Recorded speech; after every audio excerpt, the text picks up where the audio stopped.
All right, welcome everyone. Let's spend a few minutes together just reflecting on, well, one of the toughest parts of our job, right? Responding to risky behavior in boarding. This isn't going to be about ticking boxes or compliance. It's really about how we show up for our students when they need us most, especially when it's tough. So let's dive into this guide together and see what we can learn. You know the scene. We've all been there, right? It's late, you're on duty, and you walk into a situation. Maybe it's just a smell of vaping. Maybe it's something a whole lot more serious. You've got a student who's in distress, or maybe they're defensive, maybe intoxicated. And in that split second, everything just kicks in. All your training, your experience, that gut feeling. And you know, deep down that your first words, they're going to matter a lot. So the guide we're going to walk through today gives us a really useful structure for these moments. Think of it less like a rigid script and more like a mental framework, almost like a checklist in your head. It's just a way to keep our thinking clear when the pressure is really on, and it helps us move from that initial knee-jerk reaction all the way through to thinking about long-term prevention. Okay, so let's start at the beginning. In the moment, safety first. This is all about those immediate actions, what we do right then and there. And the big thing here, the absolute priority, is making a professional shift in our own heads. We've got to move away from a disciplinary mindset and focus 100% on health and safety. So, step one is pretty clear, right? Immediate response. We have to remove the risk. That might mean safely confiscating something or simply moving the student to a safer space. But step two, this one is just as critical, and it's all about us. It's about regulating our own emotions. Look, the student might be defensive or scared or under the influence of something. Our job is to stay clinical, stay firm, and just contain whatever frustration or judgment we might be feeling in that moment. That whole conversation about the rules, it can wait. In fact, it has to wait. And having a phrase like this in your back pocket, it's just so powerful. My main concern right now is your health and safety. The rules conversation can wait. You're not saying the behavior is okay, not at all. But what you are doing is instantly de-escalating things. You're reframing the whole interaction around care, not conflict.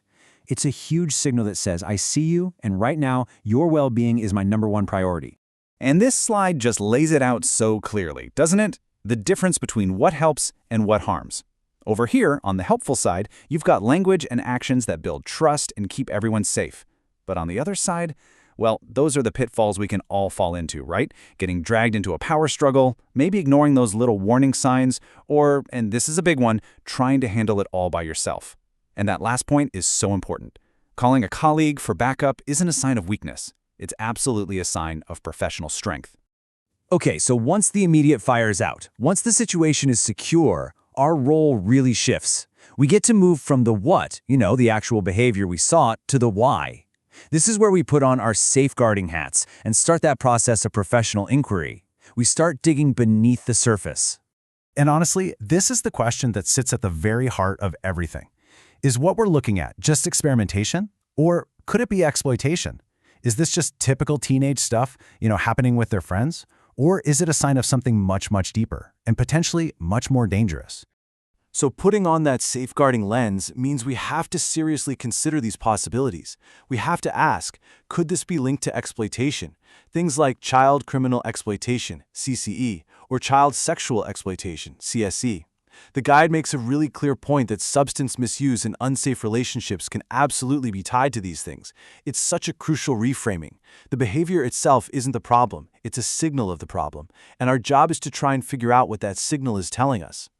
And of course, underpinning this whole thing is the paperwork. We have to record everything, and it needs to be detailed, factual, and objective.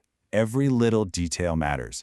What you saw, what the student's emotional state was, anything you found, who was there, every single action you took. Get it down, get it logged, and do it promptly. And this is where it all comes together as a team response. The big message here is you are not alone in this. There's a clear chain of communication from the house parent and the DSL to the medical team and all the way up to the police if it gets to that point. It's a shared responsibility, and it's how we make sure that student is wrapped in a network of professional support. All right, let's look at the path forward, at prevention, because this is really the ultimate goal, isn't it? It's about thinking how our response to just one incident can actually help us build a stronger, safer, and more supportive community for all our students. And these follow-up actions are absolutely key. Did you notice the shift in focus here? It's not just about punishment. It's about a restorative and educational process. Of course, there were consequences, but they're wrapped up in a pastoral review, in meetings with parents, and in targeted education that's all designed to help that student make better choices down the line.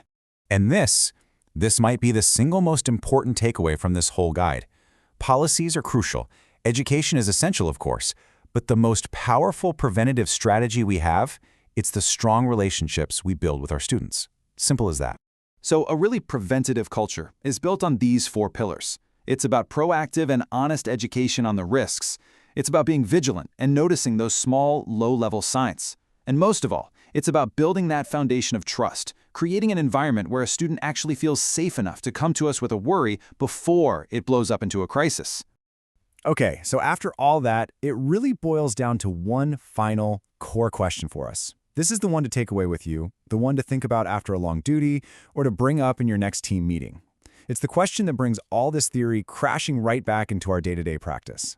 Am I genuinely attuned to the low-level indicators? Those subtle shifts in a student's behavior, their presentation, their social circles?